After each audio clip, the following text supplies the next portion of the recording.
하나님이여, 찬송이 시온에서 주를 기다리오며 사람이 서원을 주께 이행하리이다. 기도를 들으시는 주여, 모든 육체가 주께 나오리다. 주께서 택하시고 가까이 오게 하사 주의 뜰에 살게 하신 사람은 복이 있나이다. 오늘도 우리 하나님의 우리 하나님의 아름다움으로 인하여 만족하는 이 영혼들을 보시옵소서. 하나님의 강에 물이 가득하게 하시고 우리 영혼을 윤택하게 하실 때에 이 백성들이 다 즐거이 외치며 주님과 함께 이 땅에 우리 하나님이 주시는 그 순례 삶의 목적을 향하여 가기를 간절히 원하나이다. 선하게 인도하여 주옵소서. 예수님 이름으로 기도하옵나이다. 아멘. 예전에 업무를 이렇게 할 때는요, 제가 책상에서 딱 일을 덮으면 아무것도 할 것이 없습니다. 요즘에 우리가 이 팬데믹 상황에서 정말 나의 사명감, 하나님이 주신 복음 전하는 일, 이 일에 있어서 딱 덮어버리면 아무것도 할 것이 없죠. 편하죠. 그런데 이 세상은 눈에 보이지 않는 치열한 영적 전쟁터입니다. 우리가 보이지 않는 곳에서는 이 복음과 함께 영적 전쟁이 치열하지 않습니까? 우리는 기도하고 때를 얻든지 못 얻든지 복음을 전해야 되는데, 우리 함께 정말 하나님이 주신 사명, 영적 전쟁을 치름에 있어서 늘 깨어서 작은 일이라도 내가 할 수 있는 일, 이거에 우리가 중심을 잡고 흐트러지지 않도록, 그럴 때 우리의 영적인 힘이 나타납니다. 우리 하나님의 능력이 부어지는 거죠. 그러지 않고 우리가 그저 세월 흐르는 대로 따라가면 영적인 야성은 다 사라집니다. 능력은 없습니다. 그저 똑같습니다. 세상 사람이나 우리나 그저 그냥 하루 먹고 하루 사는 거죠. 그러나 하나님은 우리에게 말씀하십니다. 천국 순례의 길에 영적 전쟁을 치룰 때 이겨라. 복음을 전해라. 한 영혼이라도 구하라. 우리 하나님께, 하나님, 저희들 살아서 우리가 우리 영혼이 지치지 않고 그 사명을 향하여 오늘도 깨어서 우리의 역할을 잘 감당하게 해달라고 우리 합심으로 함께 간절히 주님 앞에 기도 올리겠습니다. 하나님, 고마우신 우리 아버지 하나님, 이 어려움 중에도 우리 교회와 성도를 지켜주시는 하나님을 찬송합니다. 그러나 아버지 하나님, 우리가 안주할 것이 아니라 깨어있게 하여 주시옵소서. 깨어서 중보할 뿐만 아니라 정말 복음을 나누고 이웃을 섬기고 아버지 하나님께서 기뻐하시는 우리 사명 감당에 있어서 최선을 다하는 저희들 되게 하시기를 간절히 원합니다. 아버지 하나님, 현실에 안주하지 않게 하옵소서.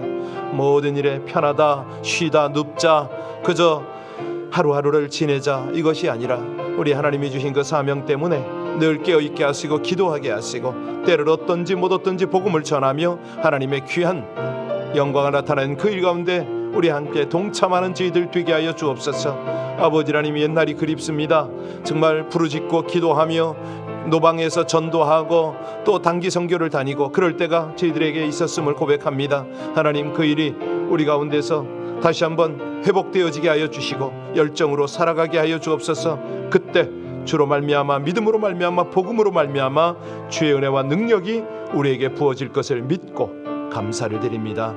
주님, 함께하여 주시옵소서. 열정을 회복하여 주옵소서. 예수님 이름으로 감사하며 기도하옵나이다. 아멘, 아멘. 오늘은 마태복음 10장 16절입니다. 마태복음 10장 16절로 33절의 말씀을 우리 합독하시겠습니다. 10장 16절입니다. 보라, 내가 너희를 보냄이 양을 이리 가운데로 보냄과 같도다. 그러므로 너희는 뱀같이 지혜롭고 같이 순개하라. 사람들을 삼가라. 그들이 너희를 공회에 넘겨주겠고 그들의 회당에서 채찍질하리라. 또 너희가 나로 말미암아 총독들과 임금들 앞에 끌려가리니 이는 그들과 이방인들에게 증거가 되게 하려 하심이라. 너희를 넘겨줄 때에 어떻게 또는 무엇을 말할까 염려하지 말라. 그때 너희에게 할 말을 주시리니 말하니 너희가 아니라 너희 속에서 말씀하시는 이 곧 너희 아버지의 성령이시니라. 장차 형제가 형제를, 아버지가 자식을 죽는 데에 내주며 자식들이 부모를 대적하여 죽게 하리라. 또 너희가 내 이름으로 말미암아 모든 사람에게 미움을 받을 것이나 끝까지 견디는 자는 구원을 얻으리라. 이 동네에서 너희를 박해하거든 저 동네로 피하라.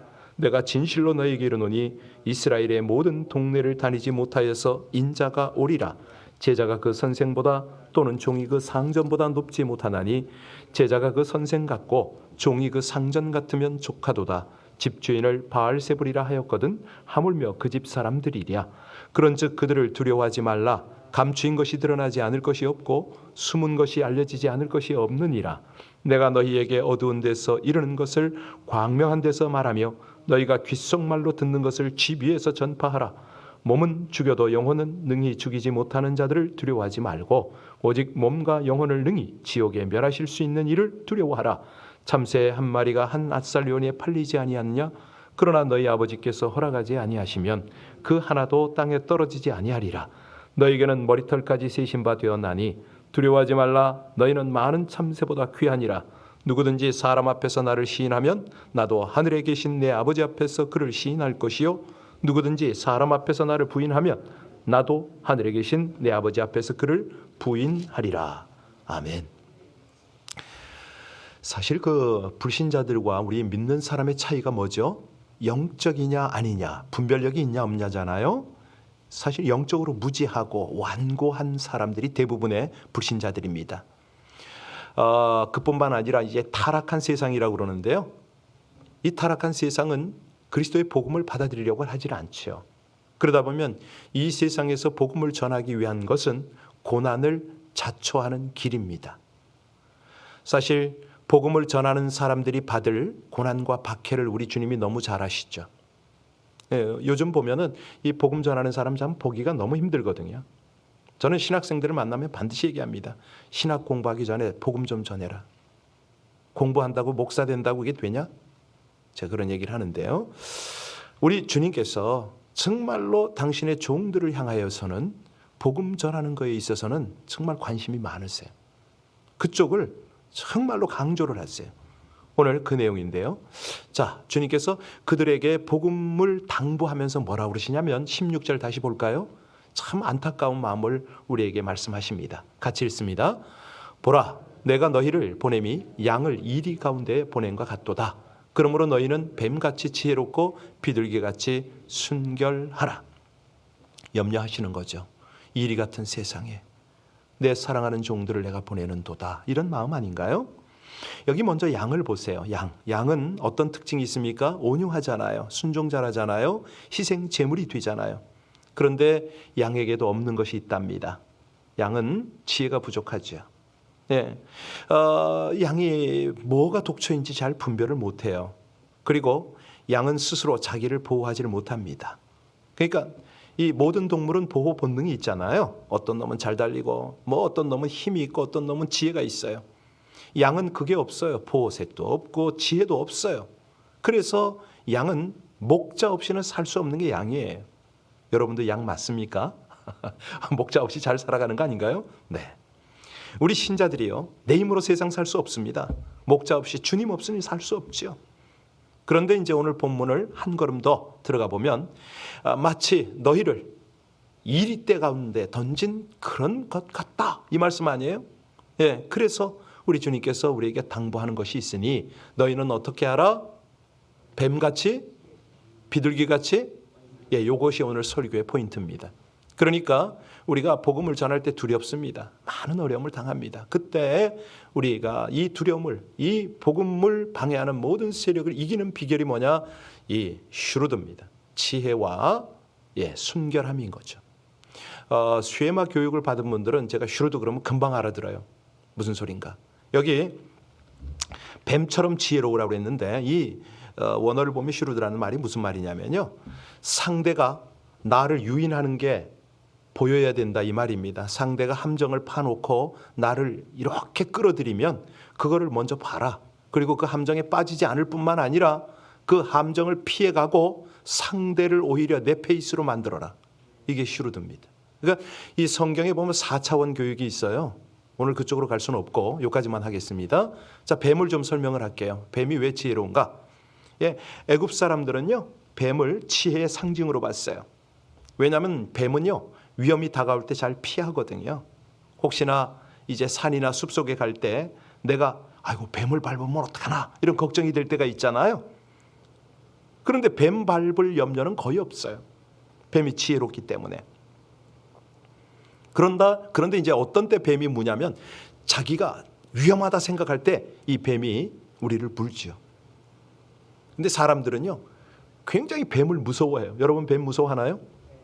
예, 어느 선교사가 진짜 뱀을 무서워했어요.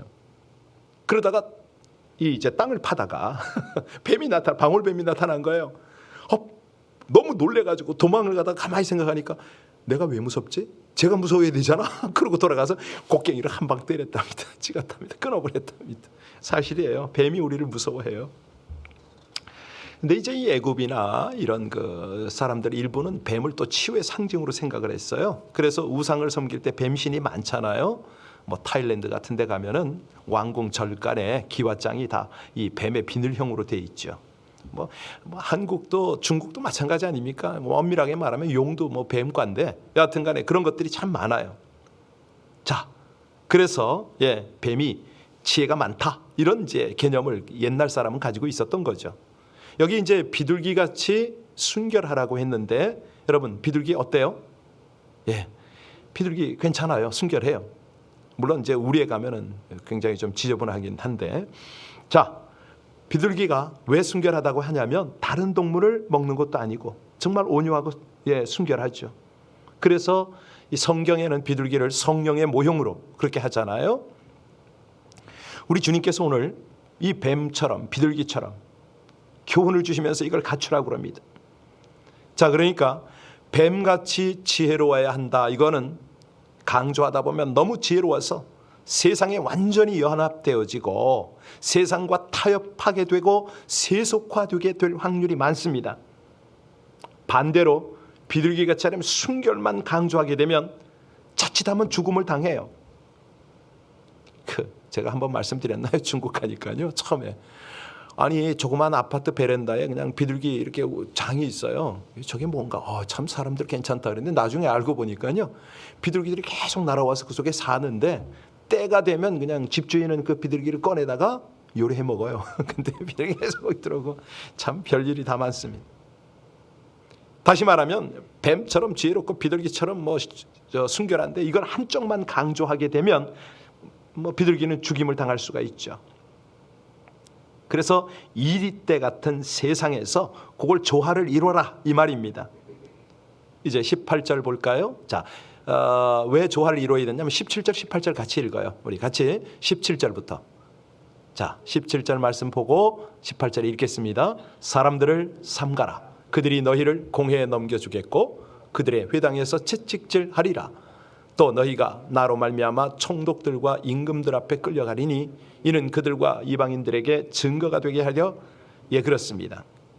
여러분 이런 경험이 있으셨나 모르겠어요. 이 성경이 기록될 때가 추후 64년 68년 그경 아닙니까? 그때는 로마 네로 황제가 기독교인들을 정말 많이 죽였죠. 도미시안 황제도 굉장히 유명한 사람이에요. 네로 황제는 너무 잘 알려진 핍박자. 자, 이 핍박이 왜 오느냐? 하나님을 알지 못하니까 오는 거죠. 중국이 지금 그렇잖아요. 그 21절에 가보세요. 자, 이제 뚝 건너뛰어서 21절을 같이 한번 볼까요? 같이 읽습니다.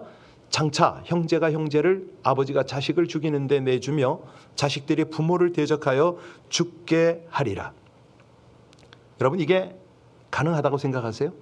아니 어떻게 자식이 부모를 내어주고 부모가 자식을 내어주며 형제가 형제끼리 죽이는 데까지 내어줄 수가 있느냐?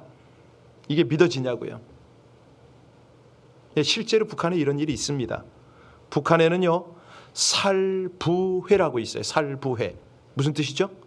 아버지를 죽이는 자식들의 모임입니다. 진짜 있냐고요? 일어났습니다. 자식이 사상적 이유로 자기 부모를 직접 죽일 수가 없으니까 약속을 합니다. 너는 우리 부모를 고발해서 죽여라.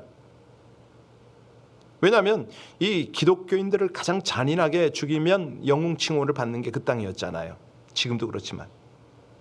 그러니까 이 악한 정권이요 이렇게 살벌합니다. 아까 17절 여러분 보셨는데 사람들을 삼가라 그랬죠. 저희가 너희를 공회에 넘겨주겠고 저희가 회당에서 채찍질하리라. 이 산헤드린 공회가 그랬는데요. 그 당시 뭐 우리 예수님은 말할 것도 없고 사도 바울이나 다들 핍박을 받았잖아요. 저희가 그 중국에서 이 사역을 할 때 우리 동료들, 이제 우리 교회 어쩌다 한 번씩 오는 김경환 선교사 있습니다. 이 김경환 선교사 같은 경우는 어떻게 이제 매질을 당했냐면, 이제 이런 그 어떤 그 잡지 같은 거 있잖아요. 잡지 같은 거 뭐 이런 좀 이제 종이로 된 딱딱한 거, 상처 안 나는 거 딱 말아가지고요, 사정없이 패는데 뭐 웃을 일도 아니지만 참 그렇게 수모를 줍니다. 엄청나게 고통들을 당했죠. 자, 그들은 이 종교가 자기들의 통치 수단이거든요. 그러니까 선교사를 볼 때는 우스운 거예요. 하나님이 두렵지 않는데 선교사가 어떻게 뭐가 두렵겠어요. 지금 미얀마에서 계속 연락이 옵니다. 어젯밤에도 왔는데 기도해달라고. 지금 군부가 들어오면서 여러 가지 그 사태가 심각해지는데 바로 그때 타겟이 선교사들이거든요. 우리가 그 일을 위해서 기도를 해야 됩니다. 그 17절 하반절에 보세요. 뭐라고 그랬습니까? 저희가 회당에서 뭐 한다고요? 채찍질하리라. 이거는 핍박의 구체적 유형이죠. 당시 유대교를 믿지 아니하는 사람들에게는요 39대 매질을 했습니다. 바울 사도는 이 39대를 몇 번이나 맞았다고 그랬죠? 5번이나 맞았다고 그랬잖아요. 예. 근데 이게 보통 아픈 게 아니에요. 저도 군대 가서 37대 한번 맞아봤거든요. 신고식 한다고. 근데 그때는 보니까요, 이 무명 팬티를 입는데 군인 우리 저희 때는 그게 그냥 이 살이 터져가지고 다 달아붙어요. 다음날 죽는 줄 알았어요. 아파가지고 뛰는데. 그런데 퇴장으로 39대를 때렸대잖아요. 5번씩이나. 어떻게 됐겠어요? 그때는요, 이 채찍이 끝에 가죽에 쇠가 붙어 있는 정도였죠. 대단했습니다. 그렇게 매질을 당했어요. 22절 볼까요? 여러분 이 정도 되면 우리는 그냥 뭐 복음이고 뭐고 도망가고 싶을 거 아닙니까? 22절 같이 보겠습니다. 시작. 또 너희가 내 이름으로 말미암아 모든 사람에게 미움을 받을 것이나 끝까지 견디는 자는 그렇습니다. 여기 나중까지 견디는 자는 구원을 얻으리라고 했는데요. 순교자만 구원을 받는다 뭐 이런 뜻은 아닙니다. 그러니까 끝까지 믿는 사람인 거죠. 믿다가 중간에 배도하지 않고 끝까지 믿는 사람을 구원하신다 이런 뜻입니다. 사실요, 우리는 얼마나 편할 때 예수를 믿습니까? 오늘 잠깐 우리가 아까도 기도했지만은 지금은요 너무 편해요. 아니 뭐 복음 안 전한다고 누가 뭐라 그러나 또 예수 믿는다고 뭐라 그러나 그냥 혼자 차분하게 있으면은 그냥 누가 뭐라 그럽니까? 사실이요, 우리가 이런 말씀을 읽으면서 우리가 영혼이 깨어야 되는데 난 왜 이렇게 안주하지? 이런 정도의 어떤 양심에 찔림은 있어야 됩니다. 이것조차 없다? 심각하죠. 요즘처럼 우리가 집에 머무십시오. 집에 머무니까 편하잖아요. 그런데 너무 감사한 것은 이 새벽에 함께 예배를 드리려고 지금 온라인에 여러분 들어와 계십니다. 이 메시지를 들으면서 그래, 내가 중보라도 해야지라는 부담을 가지시잖아요. 너무 잘하시는 겁니다. 이거 하셔야 됩니다. 우리가 이렇게 살아갈 때 어떤 유익이 있냐면 내 영혼이 깨어나는 거죠. 이렇게 초대교회나 정말 지금도 복음을 전하는 현장에서 핍박받고 희생하는, 헌신하는 모습을 보면서 도전도 받고 그러면서 내 영혼이 다시 깨어나는 겁니다. 23절 볼까요? 구체적으로 나오죠. 23절 같이 읽습니다. 이 동네에서 너희를 박해하거든 저 동네로 피하라. 내가 진실로 너에게 이르노니 이스라엘의 모든 동네를 다 다니지 못하여 인자가 오리라. 여기 예수님이 오신다고 그랬네요. 근데 예수님이 실제로 오셨나요? 안 오셨잖아요. 이거 굉장히 난해한 구절입니다. 아니 안 오셨어. 재림한 예수님이 안 오셨잖아요. 그러니까 성경이 거짓인가요? 진짜 오셨나요? 오늘 요거는 살짝 짚고 넘어가겠습니다. 사실 이건 이루어졌죠. 언제요? 오순절 때 성령으로 오셨잖아요. 그대로 이루어졌잖아요. 이 동네에서 너희를 핍박하거든 저 동네로 피하라. 사실 이 피하라 이것은요 조심성, 지혜 이런 걸 권면하신 말씀인데 예수님, 바울, 베드로 다 피했죠. 핍박이 다가올 때는 피하는 게 좋습니다. 근데요 선교지에서 이런 경험을 해봤거든요. 우리가 97년, 95년, 96년, 97년 한 두세 차례 엄청난 핍박을 받았어요. 그때 막 선교사들이 흩어졌거든요. 하룻밤입니다. 하룻밤. 그때 뭐 선교사들 치고 집 있는 사람 아무도 없죠. 다 세를 살았는데 집주인이 자기 아파트 이 집이 다 정부 거거든요. 외국인 안 몰아내면 집 몰수해 이렇게 되니까 그 짠 중국 사람들이 이사 비용 주면서 빨리 나가래. 하룻밤에. 그런 경험이 몇 번 있는데요. 뭐 길거리 내앉는 거죠. 그때는 참 너무 힘들었어요. 아니 주님 피하긴 피해야 되지만 이럴 수 있습니까? 아니 어디로 가라고요? 뭐 이런 기도도 있었는데 나중에 알고 보니까요. 그때 피하고 나니까 여러 지역으로 우리가 흩어지더라고요. 선교사들이. 급하니까 뭐 어떤 사람은 시골로도 가고 타 지방으로도 가고 막 여기저기 흩어지니까 복음이 흩어져서 또 전해지는 거예요. 이게 초대교회 우리 주님께서 당신의 백성들, 당신의 종들을 통해서 일하시는 방법입니다. 피하라. 이 동네에서 너희들 핍박하니 피하라. 24절, 25절 같이 봅니다. 자, 주님의 고난에 동참하는 거죠. 24, 25절입니다.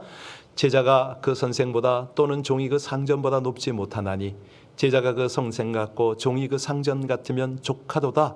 집주인을 바알세불이라 하였거든. 하물며 그 집 사람들이랴. 우리의 선생님 되시고 우리의 주님 되시는 예수님, 그 예수님께서 고난당하시고 핍박당하셨잖아요. 우리가 예수님보다 높아질 수 없지요. 그래서 이 말씀은 경고성 말씀과 동시에 이 성도들의 특권을 말씀하는 겁니다. 왜 특권이냐면 고난은요, 우리가 받을 영광에 대한 보증수표입니다. 여러분 고난을 자초할 필요는 없지만은 고난 피하지 마세요. 딱 맞닥뜨리세요. 제가 중국에 많은 동역자들을 얻고 있어요. 그 얻은 가장 확실한 이유를 제가 설명해 드리면요. 우리 많은 선교사들이 그때 위급한 상황에 다 피했는데 제가 정면 돌파를 한번 한 적이 있어요. 그때 중국인들이 저에게 표를 주셨어요. 당신 믿을만 하다고. 어려울 때. 그때 아마 하나님께서 저에게도 많은 격려와 위로를 주셨는데 이 고난이 그런 특징이 있습니다. 주님께서도 기뻐하시고요. 또 하나님의 사람들로부터 인정을 받게 됩니다. 세상 사람들은 주님을 위해서 고난 당하려고 해도 당할 수가 없잖아요. 그들이 당하는 고난은 자기 죄 때문에 당하는 고난이고 잘못 때문에 내리는 하나님의 심판이죠. 그런데 우리 성도들은 아니에요. 장차 보상이 됩니다. 26절로 31절까지 보면은 두려워 말라고 3번씩이나 말씀을 하세요. 26절 볼까요? 같이 읽습니다. 그런즉 그들을 두려워하지 말라. 감추인 것이 드러나지 않을 것이 없고 숨은 것이 28절도 보시기 바랍니다. 28절이요. 같이 봅니다. 몸을 죽여도 영혼은 능히 죽이지 못하는 자들을 두려워하지 말라. 나왔죠? 마지막 31절 한번 볼까요? 31절 같이 읽겠습니다. 두려워 말라. 너희는 이 말씀 이제 시간이 다 돼서 줄여야 되겠는데, 자 28절에 보면 두려워 말라는 말씀은요, 두려워하라는 말씀과 동시에 나와요. 잘 보세요. 오직 몸과 영혼을 능히 지옥에 멸하시는 자를 두려워하라. 뭘 두려워하라? 내가 거룩하지 못함을 두려워하라는 거예요. 내가 이 고난 앞에 주님 앞에 똑바로 서지 못하는 것을 두려워하라는 거죠.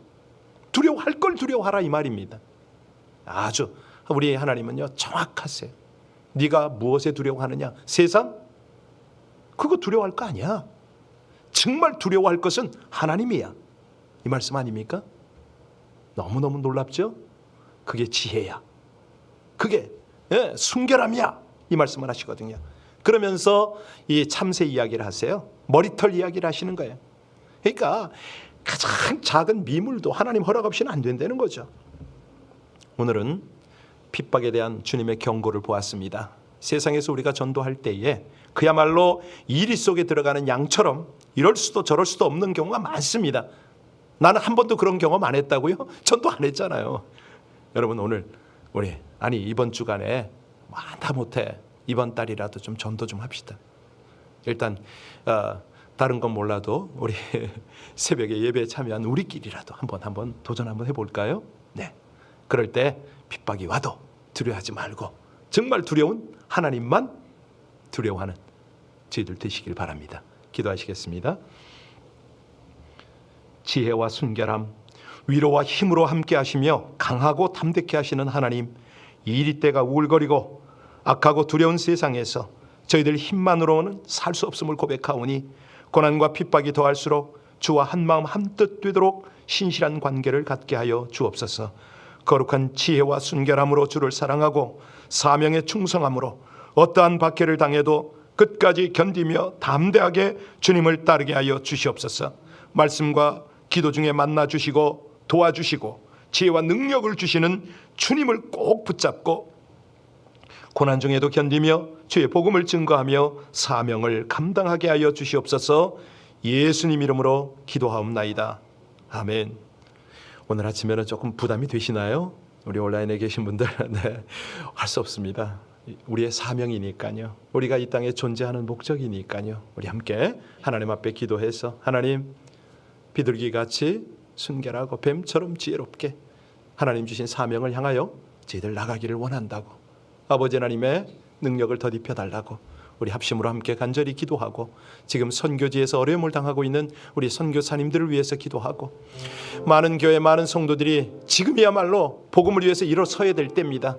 전도하고 영혼 구하고 정말 우리 사명의 본질을 향해서 나가야 될 때입니다.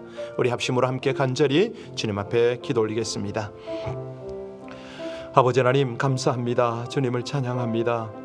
아버지 하나님, 우리의 잠자는 영혼을 깨우시고 거룩한 도전으로 말미암아 다시 한번 주 앞에 가까이 나가게 하심을 진심으로 감사를 드립니다. 아버지 하나님, 부족한 종부터 깨어서 정말 하나님의 말씀을 전하고 복음을 전하며 우리 아버지 하나님이 원하시는 그 고난과 핍박의 길을 가기를 간절히 원하오니 주여 은혜를 베풀어 주시옵소서. 그저 안주할 것이 아니고 하나님 안에서 힘을 내고 헌신하고 주님 주시는 은혜의 길, 믿음의 길, 감사의 길, 아버지 하나님 고난의 길도 마다하지 않고 가는 저희들 되기를 간절히 원합니다. 지금도 선교지에서 여러 곳에서 이 복음으로 인하여 힘들고 고통받고 있는 주의 일꾼들, 우리 선교사님을 붙들어 주시고 선한 일로 인도하여 주시옵소서. 감사합니다.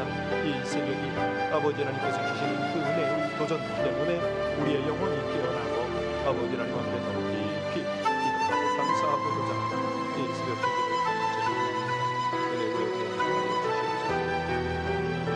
감사하십니다. 아버지 하나님, 성령으로 주장하여 주시면 우리 하나님 앞에